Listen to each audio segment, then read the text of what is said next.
हमने 4 जनवरी 2025 को सत्संग के दौरान जड़ भरत जी के निर्मल चरित्र का वर्णन किया था।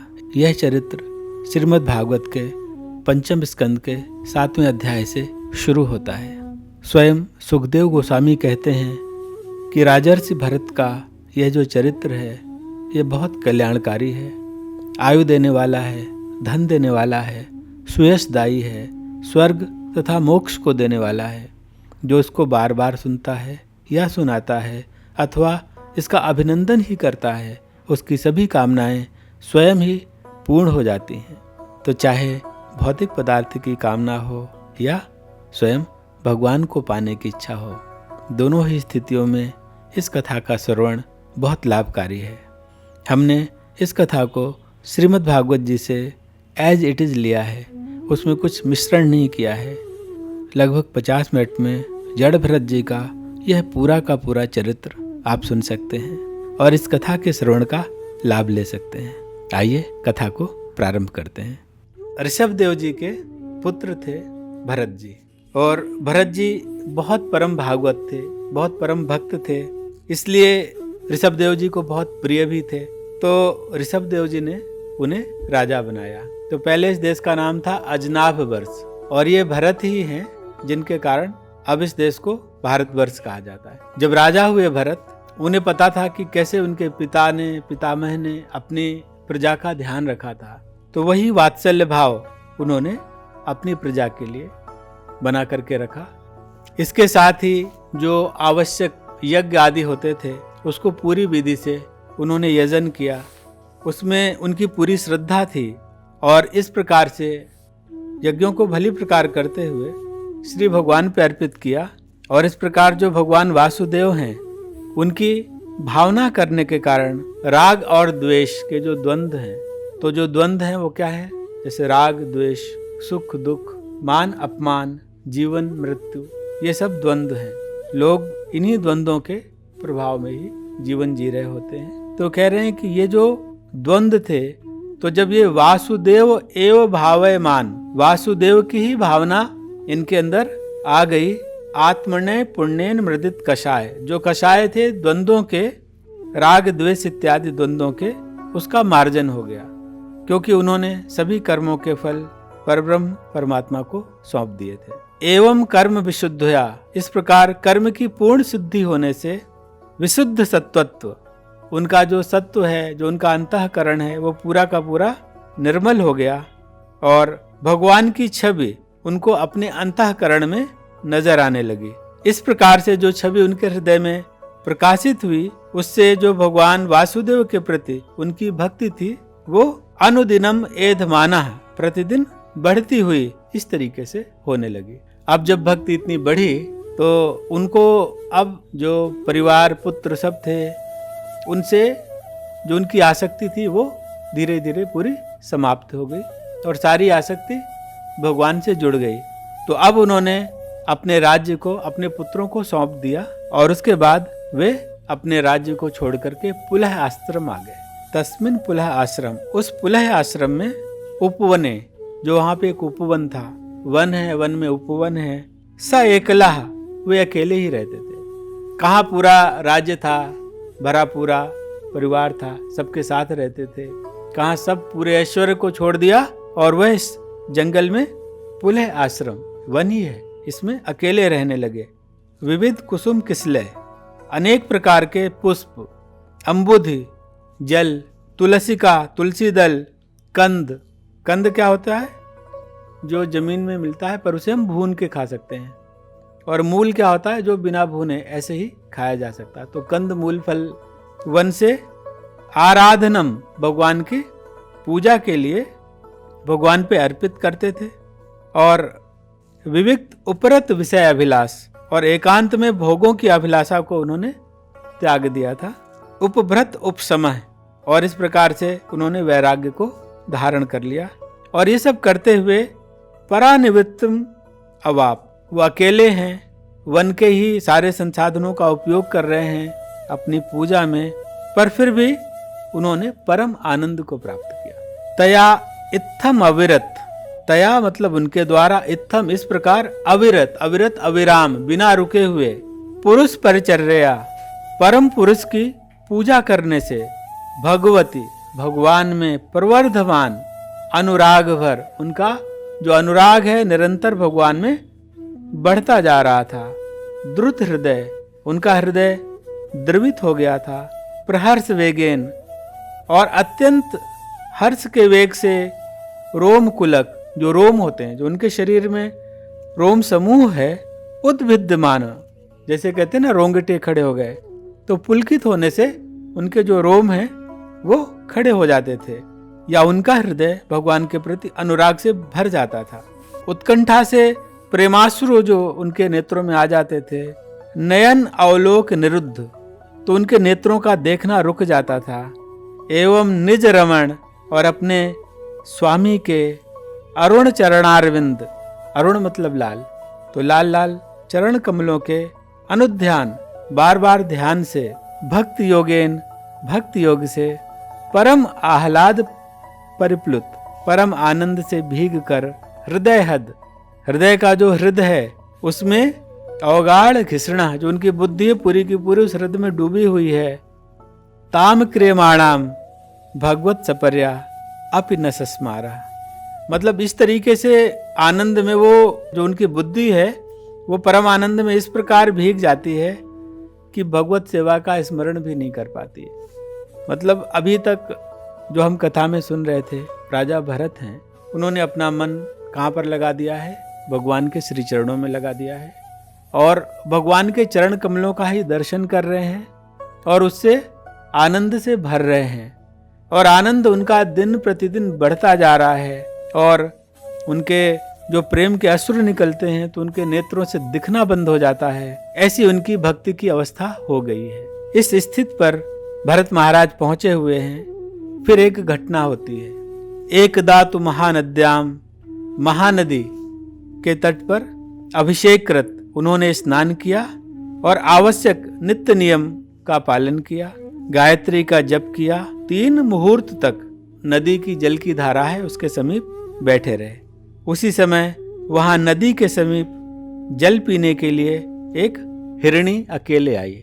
जब वह पानी पी रही थी तभी पास में सिंह ने बहुत जोर की गर्जना की, जिससे वह बहुत ज्यादा घबरा गई, डर गई, और डर करके, चूंकि हिरनी स्वभाव से ही डरपोक होती है, इसलिए इधर उधर चौंक करके देखती है, और सिंह के भय से उसका हृदय बहुत जोर से धड़कने लगता है। प्यास बुझती भी नहीं है, पर डर के मारे वो अचानक जोर से कूदती है। पर वह हिरणी गर्भवती होती है। उछलते समय उसका गर्भपात हो जाता है और वह नदी पे गिर पड़ता है, और वह इतनी जोर से छलांग लगाती है, इतना भयभीत हो जाती है, और साथ में गर्भपात हो जाता है। इससे उसको जो तकलीफ होती है, जो उसको पीड़ा होती है, वह पीड़ा वह सह नहीं पाती और उसकी मृत्यु हो जाती है। इधर वो जो बच्चा है वो पूरा हो चुका था, माता से बिछुड़ करके नदी की धार में गिरा हुआ था। इन्होंने देखा वो तो किनारे ही बैठे हुए थे, तो उनको लगा अरे मुझे इसकी रक्षा करनी चाहिए, इसकी माँ की तो मृत्यु हो गई है, मैं कैसे इसको मदद कर सकता हूँ। यह सोच करके वह उसे अपने आश्रम में ले आए। हिरणी का बच्चा उनके आश्रम में पहुंचता है तो उस मृग छौने के प्रति, उस मृग बालक के प्रति उनके मन में बहुत प्रगाढ़ प्रेम उमड़ने लगता है। अभी अपने बालकों को, अपने बच्चों को छोड़ करके वो आए, और यहाँ पर इस मृग के छौने पर, इस छोटे से मृग पर उनका मन बहुत ज्यादा आकर्षित हो जाता है, और दिन रात उसके पालन पोषण, उसको लाड़ करने, उसको प्रसन्न करने, उसी के चिंतन में ये लगे रहने लगे। और जो उन्होंने नियम बनाए थे, जो यम बनाए थे कि जिस हिसाब से वो पूजा करते थे, जैसे भगवत आराधना करते थे, जैसे भगवान के चिंतन करते थे, उनके चरण कमलों का ध्यान लाते थे, वह सब धीरे धीरे छूट गया। एक दिन की बात है, वो कहते हैं अरे कितनी खेद की बात है, यह बेचारा छोटा सा हिरण का शावक है, वह अपने दल से, अपने सुहृद बंधुओं से हट करके मेरी शरण में आ गया। क्यों? क्योंकि उसकी माँ की मृत्यु हो गई थी। अब तो मैं ही इसका माता हूँ, मैं ही इसका पिता हूँ, मैं ही इसका भाई हूँ, मैं ही इसका सजाती हूँ। जैसे हिरणों का सजाती तो हिरण ही हुआ ना। यही मुझे अपना सजाती भी समझता है, दूसरे किसी को जानता नहीं, मुझ पर ही ये पूरा का पूरा विश्वास करता है। यह तो सच है कि मुझसे यम छूट रहा है, नियम छूट रहा है, मेरी आराधना छूट रही है, पर मैं अपने शरणागत की उपेक्षा तो नहीं कर सकता, अन्यथा इसकी उपेक्षा का दोष लगेगा। मुझे इसका पालन पोषण, इसे प्रसन्न करना ही चाहिए, और इसमें मुझे दोष बुद्धि नहीं देखनी चाहिए कि इससे मेरी साधना प्रभावित हो रही है। यह जो बड़ा प्रयोजन अब मेरे सामने आ गया है, इसको संभालने का, इसकी रक्षा का, यह बड़ा एक प्रयोजन है। तो इसमें मुझे अपने स्वार्थ की दृष्टि नहीं करनी चाहिए, क्योंकि जो महापुरुष होते हैं वह अपने स्वार्थ को किसी बड़े प्रयोजन के आड़े नहीं लाते हैं। तो इस प्रकार उसकी बहुत आसक्ति आ गई, उस मृग शावक की ऐसी आसक्ति आ गई कि बैठते, सोते, घूमते, ठहरते, भोजन आदि के समय भी मृग बच्चे के साथ ही स्नेह से बंधे हृदय वाले वो हो गए। पहले तो जब जाते थे वन में तो पूजा की सामग्री लाते थे, तो जैसे अभी भी जाते हैं, कुश, पुष्प, समिधा, पत्ते, फल फूल, जल, ये सब जब लाने के लिए जाते थे तो उन्हें चिंता रहती थी कहीं कोई भेड़िया या कोई कुत्ता आकर के उसे मार न दे। तो वो क्या करते थे, उसे अपने साथ ले जाने लगे। अब उसे जब साथ ले जाएंगे तो मृग है, हरी घास दिखेगा तो रुकेगा और खाएगा। तो मृग जब खाने लगता था तो उसको कहते थे बेटा आगे चलो, नहीं चलता था तो उसको गोद में ले लेते थे, कंधे में रख लेते थे। इस प्रकार अपने हृदय से लगा करके लाड़ करते हुए बहुत आनंद को प्राप्त करते थे। और जब कभी अपनी पूजा आराधना भी कर रहे होते थे तो बीच बीच में उठ करके इसको देख लिया करते थे, उस मृग को, और जब वो दिख जाता था तो निश्चिंत हो जाते थे और कहते थे वत्स ते सर्वतः स्वस्ति, वत्स तुम्हारा सब ओर से कल्याण हो। अन्यथा जब कभी वह नहीं दिखता था तो अत्यंत उद्विग्न मन हो जाते थे, उनका मन बहुत विचलित हो जाता था, जैसे किसी का धन ही छिन गया हो, और उसके वियोग से बिल्कुल व्याकुल हो जाते थे। उनका हृदय संतप्त हो जाता था, उसकी बार बार चिंता करते थे और वह कहने लगते थे अपिवत, क्या फिर सवय कृपण, वही बेचारा मृग शावक जो मृग हरनी का छौना है, जिसने मुझ पर विश्वास किया, मुझे अपना माना, क्या मैं उसे फिर से कुशलता पूर्वक इसी आश्रम में जहाँ मैं रहता हूँ, यहाँ का जो उपवन है, यहाँ पर हरी हरी घास को चरते हुए देख सकूंगा? अब वो नजर नहीं आ रहा तो उनके अंदर तमाम चिंता हो रही है कि कहीं ऐसा तो नहीं हो गया, कहीं वैसा तो नहीं हो गया, कहीं भेड़िए ने तो नहीं खा लिया, कहीं कुत्ते ने तो नहीं खा लिया। अब शाम का समय होने लगा, अब सूर्य अस्त हो रहे हैं, अब भी जो मृगी की धरोहर है वो मृग शावक मेरे पास नहीं आया, बहुत चिंता कर रहे हैं। वो कहते हैं कि क्या वो हरिण राजकुमार मुझ पुण्यहीन के पास आकर फिर से अपनी जैसी क्रीड़ाएं करता था और मेरे असंतोष को दूर करता था और मुझे सुख देता था, क्या वो फिर से ऐसा नहीं करेगा? जब कभी मैं हंसी हंसी में, झूठ मूठ में उससे गुस्सा करता था, झूठी समाधि से अपने नेत्र बंद कर लेता था, तो मेरे पास आता था और अपने जो कोमल सींग है उससे मुझे ठेलता था। कभी कभी मेरी हवन सामग्री दूषित कर देता था, जूठा कर देता था, और जब मैं उसे डांट देता था तो जैसे दूसरे ऋषि कुमार हैं वे शांत हो जाते हैं, ऐसे मेरा मृग शावक भी शांत हो जाता था। फिर कहते हैं कि इस तपस्विनी पृथ्वी ने भला कौन सी घोर तपस्या की है, जो अत्यंत विनीत कृष्ण मृग है ये, इसके जो छोटे छोटे पैर हैं ये इस पृथ्वी पर पड़ रहे हैं, तो इस पृथ्वी ने ऐसा कौन सा पूर्ण कर्म किया, इस मृग के पैर का स्पर्श इस पृथ्वी को मिल रहा है और जिससे वो भूषित हो रही है, और इस पृथ्वी को उसके जो पैर हैं वो देवों के यज्ञ करने वाला भूमि बना रहे हैं, जहां पर देव यज्ञ कर सके, ऐसी ये पृथ्वी की वो भूमि बन रही है। इतनी ज्यादा उस मृग पर उनको जो है आसक्ति हो रही है, इतना महत्वपूर्ण मृग अब लग रहा है और वो मृग मुझे दिख नहीं रहा है, इसलिए बहुत व्याकुल हो रहे हैं। अब तो चंद्रमा भी आ गए हैं, मेरा मृग जो यहाँ से भटक गया है, ये जो चंद्र हैं, ये जरूर दयावश मेरे मृग सोने की रक्षा करेंगे। जिस प्रकार अभी इसके वियोग से मेरे हृदय में दावाग्नि जल रही है, ये शीतल मुख कमल मुझे दिखा रहे हैं। ये शीतल है और मेरे हृदय में जो ताप है उसके विछोह का, उसको शांत करने के लिए ही ये यहाँ पर आए हुए हैं। तो इस प्रकार जो राजर्षि भरत हैं वो अपने योग साधन से तो च्युत हो चुके हैं और मृग सोने पे अब उनकी आसक्ति बहुत ज़्यादा दृढ़ हो गई है, जिसका त्याग बहुत कठिन है।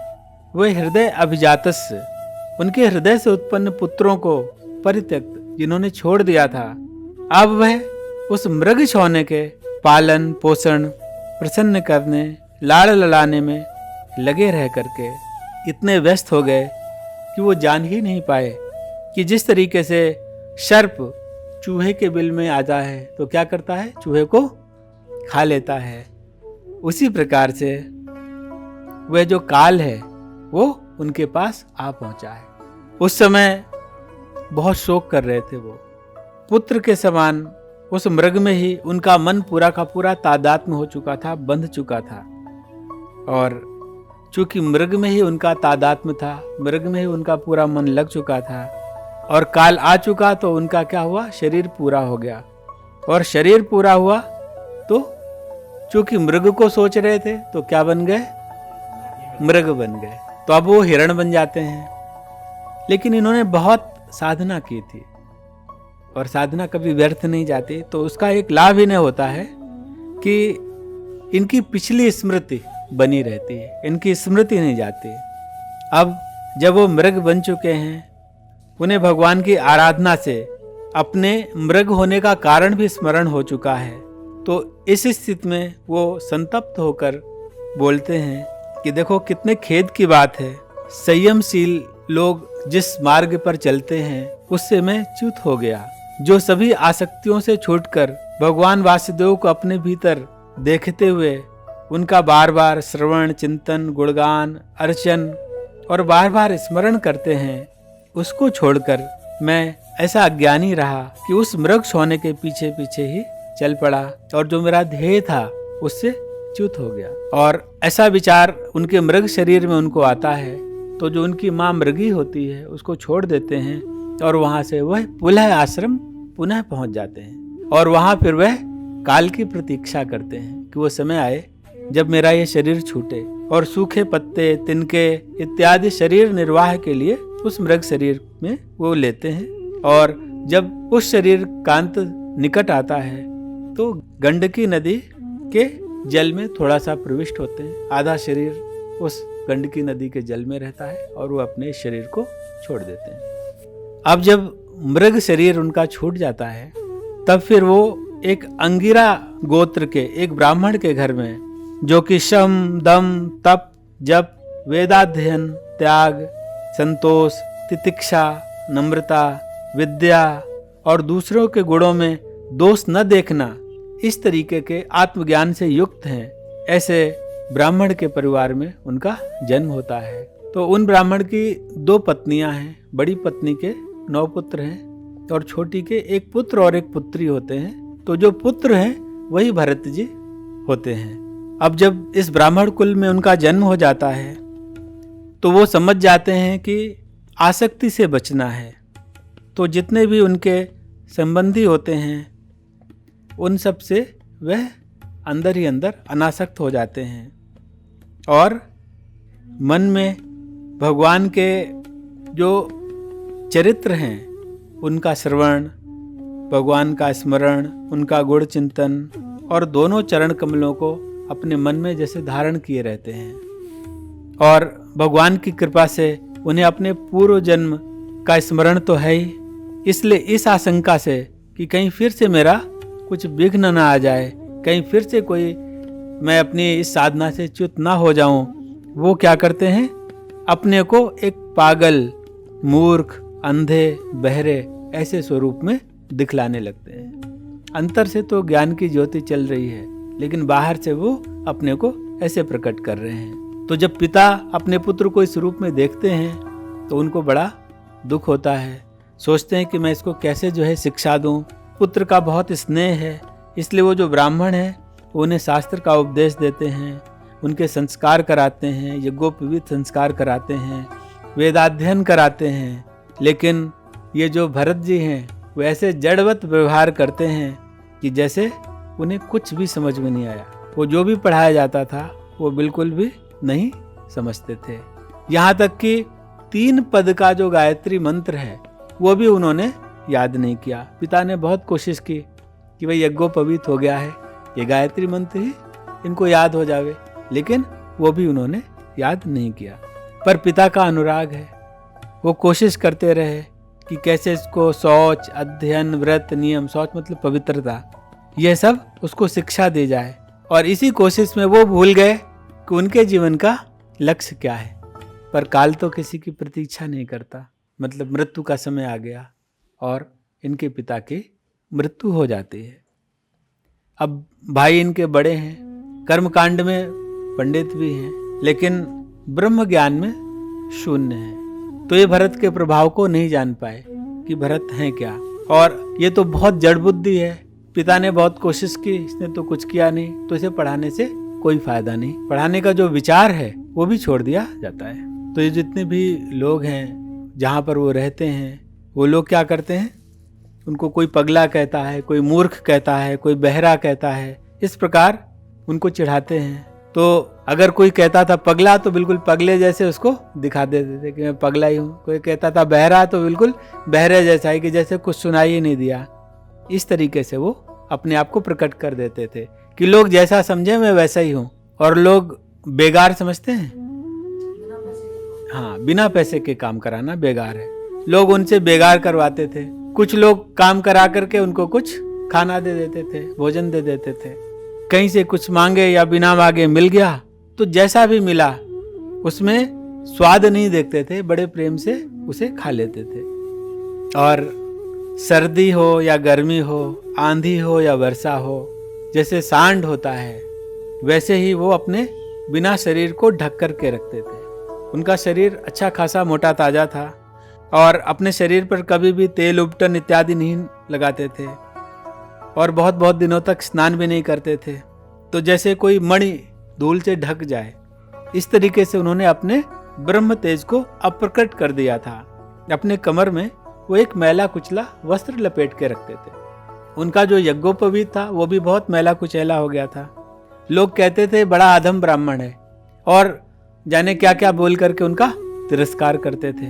तो जब भाइयों ने देखा कि दूसरे ही ने अपने काम में जहां भी लगा देते हैं ये करने लगते हैं, तो इससे अच्छा हम ही कुछ काम करावें, तो अपने घर का काम कराने लगे, खेत इत्यादि जिधर लगा देते थे लग जाते थे। और बदले में कोई अन्न कण, खली, भूसी, घुने, उड़द जैसे बर्तन में जल जाता है तो वो खुड़च के अन्न दे दिया गया, उसको भी अमृत के समान पाके खा लेते थे। इस तरीके से इनकी रहनी थी। बाहर से ऐसे थी और अंदर से अलग ही दशा थी। ऐसा हुआ कि एक समय एक जो डाकुओं का सरदार था उसके पुत्र नहीं हो रहा था, तो पुत्र की कामना थी। तो जो भद्रकाली है उसको एक मनुष्य को बलि देनी थी ताकि उसे पुत्र हो सके। तो उसने अपने जो साथी थे उनको भेजा कि जाओ कोई अच्छा एक देख के लाओ, कोई मनुष्य मिले तो पकड़ लाओ, फिर उसको बलि दी जाए। तो जब उसके अनुचर नर पशु की, क्योंकि वो तो उनके लिए नर पशु है, उसको बलि देने के लिए खोज रहे थे, आधी रात का समय था और संयोग ऐसा कि ये बड़े आराम से एक खेत पे आसन लगाए बैठे थे। इनको ड्यूटी दी गई थी कि आप जो यहाँ पे सुअर या कोई हिरण आकर के खेत को खाएगा तो उससे खेत की रक्षा करना। अब ये रक्षा क्या ही करते, ये तो बैठे थे जैसे कभी खेत में एक पुतला लगा दिया जाता है ना, और उस खेत में वैसे वो नहीं आते, तो ये बैठे थे, जो रक्षा हो जाती, इन्हें कुछ लेना देना नहीं था, पर इनको बैठा दिया गया था तो ये बैठ गए थे। उन्होंने आकर के देखा कमर में कपड़ा ही था। फिर उन्होंने इसको निर्दोष लक्षण वाला देखा कि कोई दोष नहीं, क्योंकि अगर कहीं कटा फटा हो, कहीं कुछ कट होता है, बलि के योग्य नहीं मानते। तो चेक किया कि अरे तो बिल्कुल ठीक है, सुगठित है, स्वस्थ है, हट्टा कट्टा है। तो उनको क्या किया, रस्सी से बांध लिया और बांध करके उसी चंडिका के मंदिर में ले गए। इसके बाद जो ये डाकू थे, जो उसके साथी थे, एक तो सरगना है, एक उसके साथी हो गए। तो जो साथी थे उन्होंने उसको अच्छे से नहलाया धुलाया और नए वस्त्रों से उनको ढका, आभूषण आदि पहनाए, अंगराग दिया, माला तिलक आदि से विभूषित किया। फिर भोजन दिया गया, उसे भी भरपेट खाया उन्होंने। धूप दीप माला 9 पल्लव दूर्वांकुर फल इत्यादि से उनको युक्त करके पूरा बलिदान के लिए तैयार किया गया। अब बलिदान का समय आ गया तो गायन हो रहा है, स्तुति की जा रही है देवी की, मृदंग और नगाड़े बज रहे हैं। भरत जी को बलि के लिए देवी के सामने बैठा दिया गया। अब क्या भरत जी जानते नहीं कि उनकी बलि होने वाली, वो सब जान रहे हैं, लेकिन जब खाना मिल रहा है तो खा रहे हैं। किसी को पता हो कि उसको मरना है तो कुछ निगला जाएगा। बड़े बड़े प्रेम से खाया उन्होंने। जब जो भी उनके शरीर को आभूषणों से विभूषित किया गया, अंगराग लगाया गया, माला पहनाया गया, तिलक लगाया गया, सब उन्होंने स्वीकार किया। अब देवी के सामने विराजमान हो गए। अथ तब ब्रसल राज पणि शूद्र डाकू सरदार ने देवीम भद्रकालीम, देवी भद्रकाली को तृप्त करने के लिए मंत्रों से अभिमंत्रित एक बहुत भयानक तीक्ष्ण तलवार उठाई। अब उसने तो तलवार उठा ली और ये देख रहे हैं कि वो तलवार उठा रहा है। तो अब देखिए कैसा दृश्य है। भरत जी बिल्कुल तैयार करके बैठा दिए गए हैं, सामने भद्रकाली की मूर्ति है और जो डाकुओं का सरदार है वो अपने हाथ में तलवार लिए है और भरत देख रहे हैं उनकी बलि होने वाली है। लेकिन ऐसा लग ही नहीं रहा है कि उनको जो है कोई मारने वाला है, कोई अंतर ही नहीं दिख रहा। जीवन और मृत्यु दोनों उनके लिए एकदम बराबर हो चुके हैं। और उनकी ऐसी स्थिति पे डाकू तो क्रूर था, लेकिन ये तो बैरहीन थे, ये तो किसी से बैर नहीं रखते थे, ये सभी प्राणियों के सुहृद थे।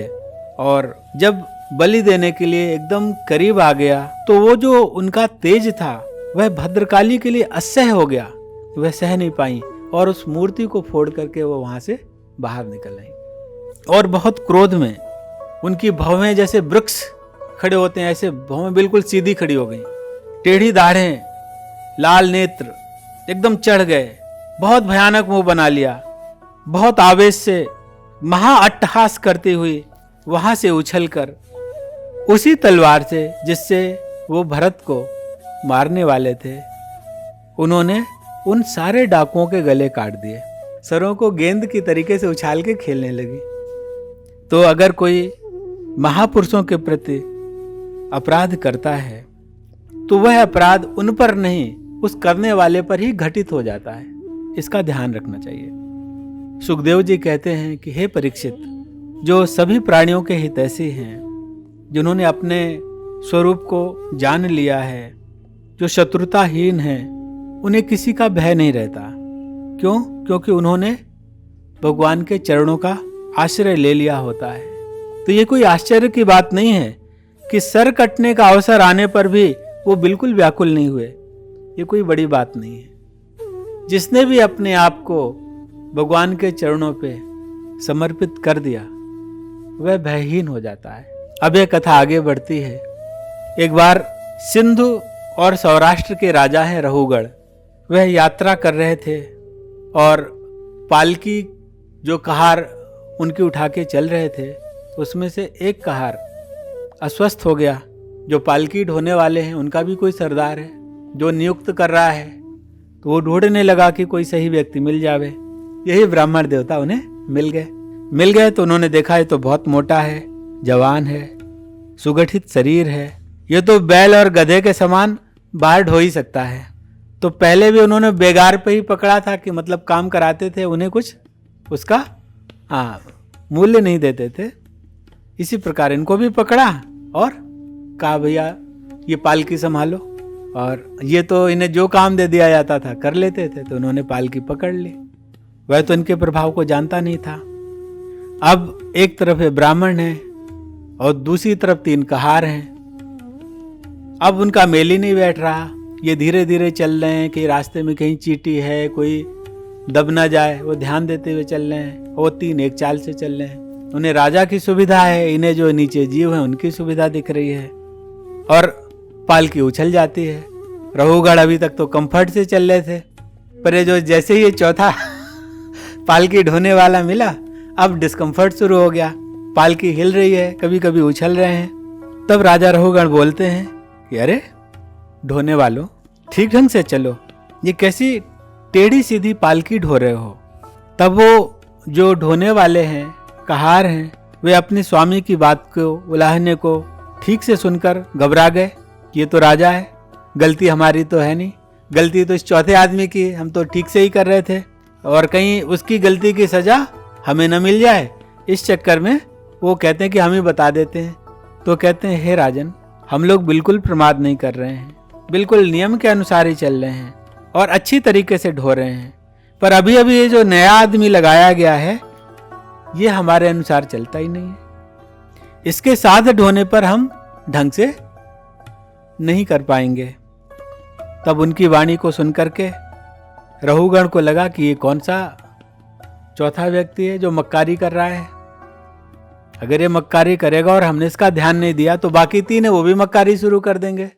तो इसको सुधार देना चाहिए, इसको कुछ कह देना चाहिए, इसको बता देना चाहिए कि भाई गड़बड़ करोगे तो फिर गड़बड़ करोगे तो सजा भी मिल सकती है। तो कहते हैं कि देखो कितने कष्ट की बात है भाई, कि तुम तो बड़े थके हुए लग रहे हो। लगता है कि इस पूरे लंबे रास्ते तक अकेले ही पालकी ढोते रहे हो। ना तो तुम बहुत मोटे हो, ना सुगठित हो, और वो तो युवा थे। पर वो कह रहे हैं, मित्र आप तो बुढ़ापे से ग्रस्त दिख रहे हो, और आपके साथ वाले तो ऐसे हैं नहीं, वो तो बहुत ठीक ठाक है। इस प्रकार से व्यंग कर रहे हैं। पर वो तो इन सारे उलाहनों से उन्हें तो कोई फर्क था नहीं। तो पहले की भांति पालकी ढोते रहे। और जब पहले की भांति पालकी ढोएंगे तो पालकी क्या करेगी, टेढ़ी ही चलेगी। तो इस बार जो रघुगण है उनको गुस्सा आ जाता है कि अरे तू तो मेरी आज्ञा की अवहेलना कर रहा है। तुझे मालूम है कि मेरी आज्ञा की अवहेलना का क्या फल मिल सकता है। अगर तुमने यहां प्रमाद दिखाया तो मैं तुम्हारी चिकित्सा कर दूंगा, जिससे फिर तुम सही ढंग से अपने स्वभाव में आ जाओ और पालकी को ढंग से ढोने लगो। मतलब वो दंड देने की बात कह रहे हैं। इस प्रकार बहुत उल्टी सीधी बातें बोली।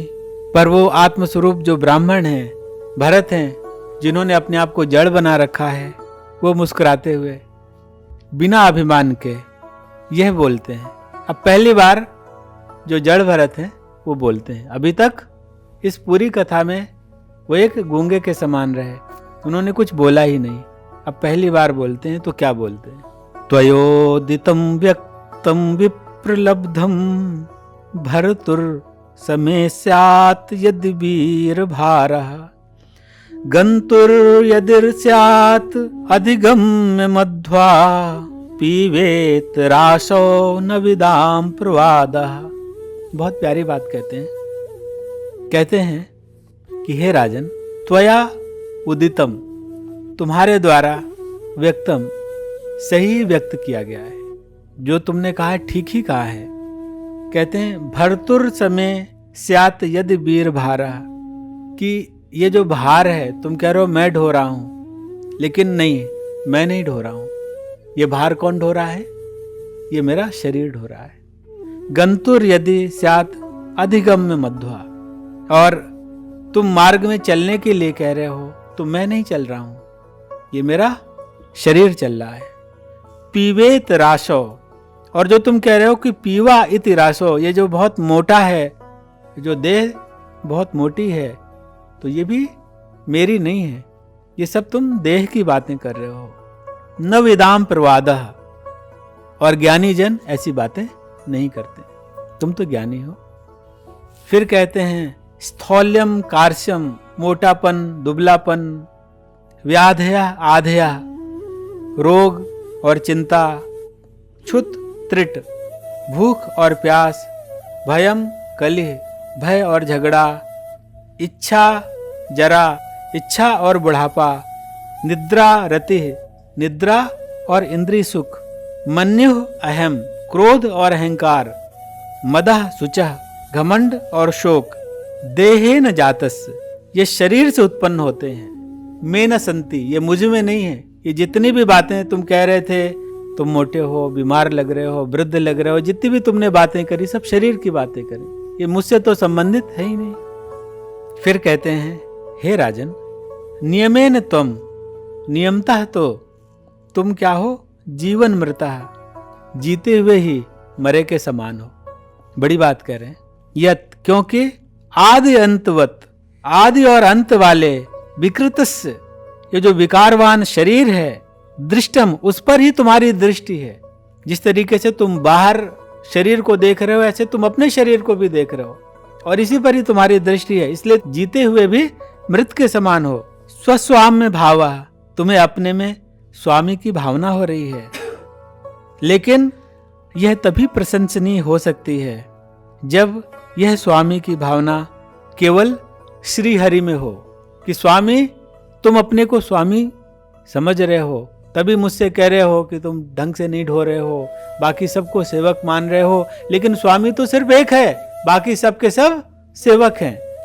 और फिर कहते हैं, वीर, हे वीर, उन्मत्त, मैं तो पागल की तरह हूं, मतवाला हूं, जड़वत, मूर्ख के समान हूं, स्वसस्थाम, अपनी स्थिति में ही गतस पहुंच चुका हूं, मैं अपनी स्थिति को समझ चुका हूं। मैं चिकित्सतेन, मेरी चिकित्सा से, राजा रघुगढ़ ने बोला था कि मैं चिकित्सा करूंगा, तो बोले मेरी चिकित्सा से किया अनर्थ, कितना प्रयोजन होगा। आपको मेरी चिकित्सा करने के बारे में नहीं सोचना चाहिए। भवता शिक्षित है न, अपने आप को शिक्षित करना चाहिए। और इतना कहकर शांत वृत्ति से, जैसे आत्मा से भिन्न, मतलब शरीर की स्थिति में जो ना हो, ऐसी स्थिति में जो भरत हैं, जो राजा की जो सवारी है, उसे वैसे ही ढोते हैं।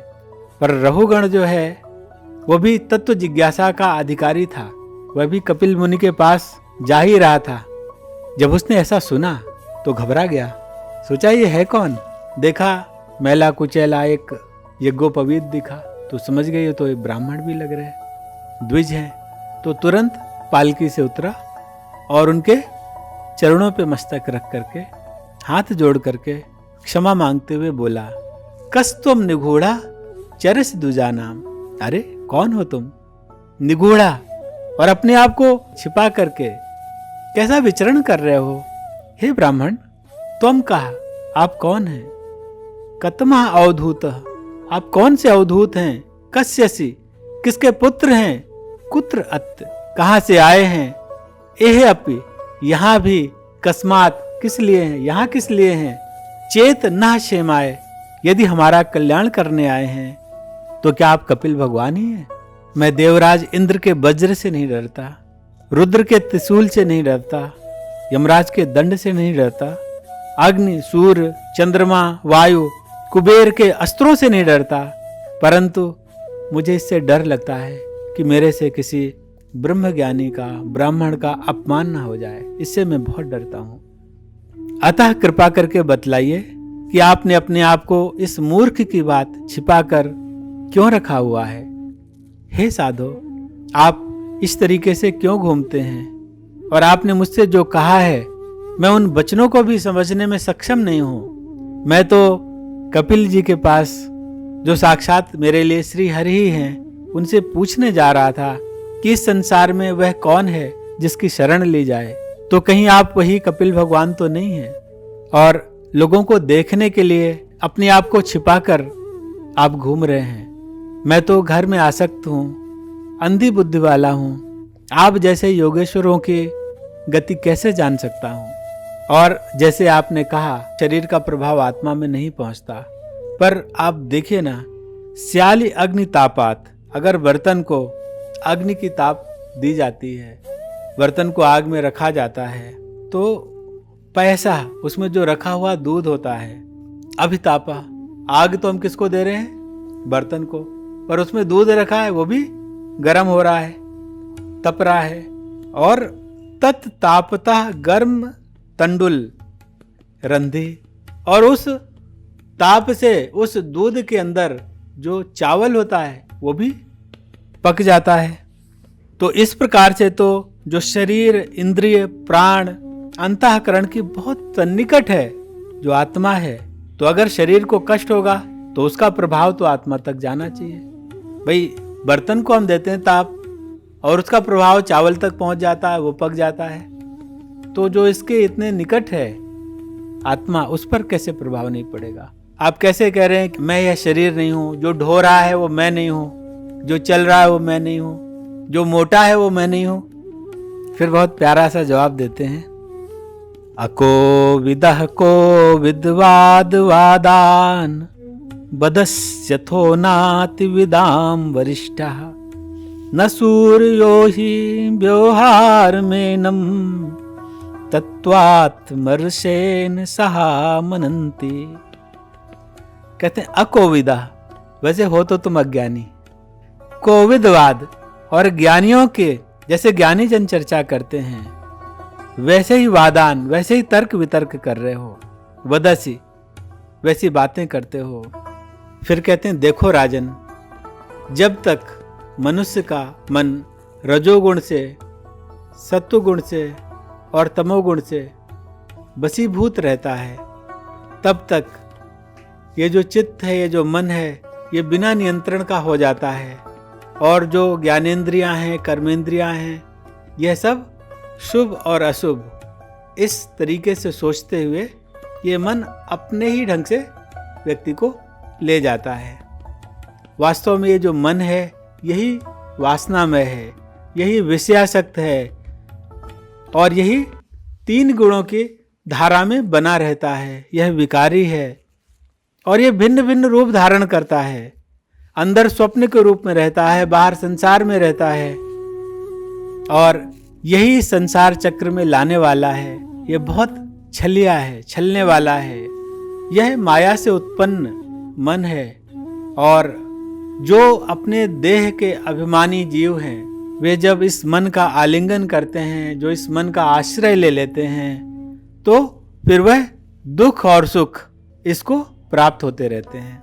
मन विषयासक्त रहने के कारण ही मनुष्य के क्लेश का कारण है। लेकिन एक बात बहुत अच्छी है इसमें कि अगर यह विषय रहित हो जाता है तो मनुष्य के कल्याण का कारण भी बन जाता है। यही जीव के क्लेश का कारण है और यही जीव के कल्याण का कारण है। कौन है वो? मन। तो इसलिए राजन, जब तक मनुष्य काम आदि, काम, क्रोध, लोभ, मोह, मद, मत्सर, ये 6 शत्रुओं को जीतकर और आसक्ति का त्याग करके और अपने अंदर ज्ञान को उदित करके, जिससे कि यह माया नष्ट हो, अपने आत्म तत्व को नहीं जान पाता, तब तक इस संसार के जन्म मरण के चक्र में घूमता रहता है। इसलिए आत्मा को चुराने वाले अर्थात ढकने वाले, जिससे आत्मा ढक जाती है, इस मन को प्रमादहीन होकर श्री हरि की चरणों की उपासना में इसे लगा दो, तो यह उपासना एक अस्त्र के रूप में रहेगी और यह तुम्हारे मन को नियंत्रित कर देगी और मन तुम्हारा शत्रु की जगह तुम्हारा मित्र बन जाएगा। पहले मैं भरत नाम का राजा था और आसक्ति रूपी बंधन से छूट भी गया था।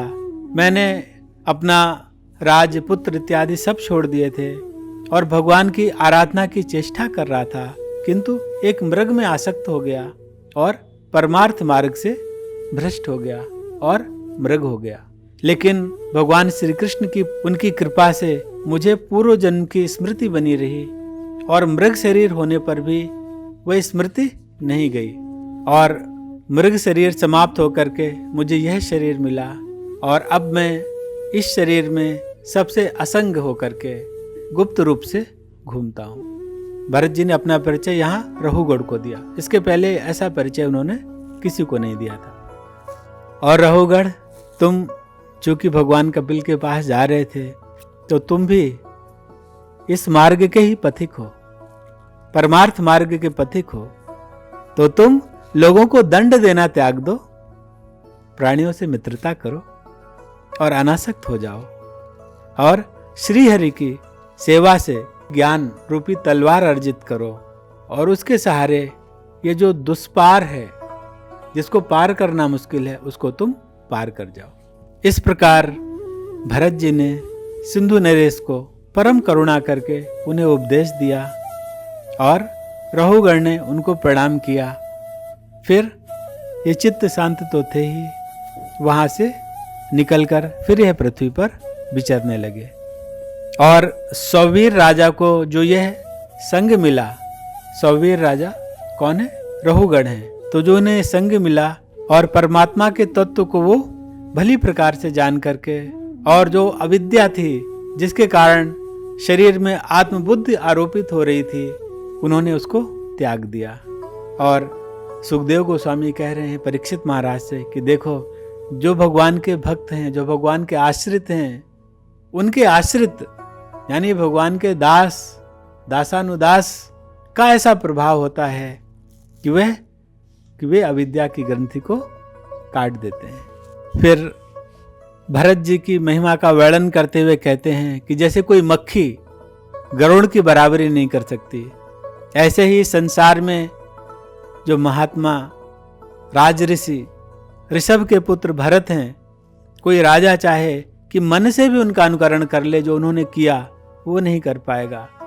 अरे जिन्होंने पूर्ण कीर्ति श्री हरि को पाने की लालसा से युवावस्था में ही दुस्त्यज, जिन्हें त्यागना मुश्किल है, अपने स्त्री पुत्रों और हृदय स्पर्शी मित्रों को और राज्य को मलवत त्याग दिया। ये मलवत त्यागना बड़ा समझने योग्य है। एक त्याग होता है कि आदमी कुछ त्यागता है तो उसको उसका स्मरण रहता है कि मैंने इसको त्यागा, मेरा राज्य पीछे छूटा, या मैंने घर छोड़ा है, जो भी किया, कोई भी त्याग है, हाँ मैंने इसको इतने रुपए दिए, तो उसका एक स्मरण है। लेकिन जब कोई मल त्यागता है तो उसका स्मरण रखता है क्या? तो ये त्याग एक ऐसा त्याग, इसको बोला गया कि मलवत त्याग दिया, मतलब उसको त्यागने के बाद उसका स्मरण फिर रह ही नहीं गया। वास्तव में यही त्याग है। और आगे सुखदेव गोस्वामी कहते हैं, मृग शरीर को त्यागते समय उन्होंने नारायण हरिये नमः इस प्रकार उच्च स्वर से आनंद पूर्वक कहा था और शरीर को छोड़ दिया था। भक्तों के द्वारा सम्मानित निर्मल गुण कर्म वाले जो राजऋषि हैं, भरत हैं, उनका यह चरित्र कल्याणकारी है, आयु देने वाला है, धन देने वाला है, सुयशदायी है, स्वर्ग तथा मोक्ष देने वाला है। जो इसको बार बार सुनता है या सुनाता है अथवा इसका अभिनंदन ही करता है, उसकी सभी कामनाएं स्वयं ही पूर्ण हो जाती हैं, किसी दूसरे से मांगना नहीं पड़ता। यह ऐसा प्रभावशाली है।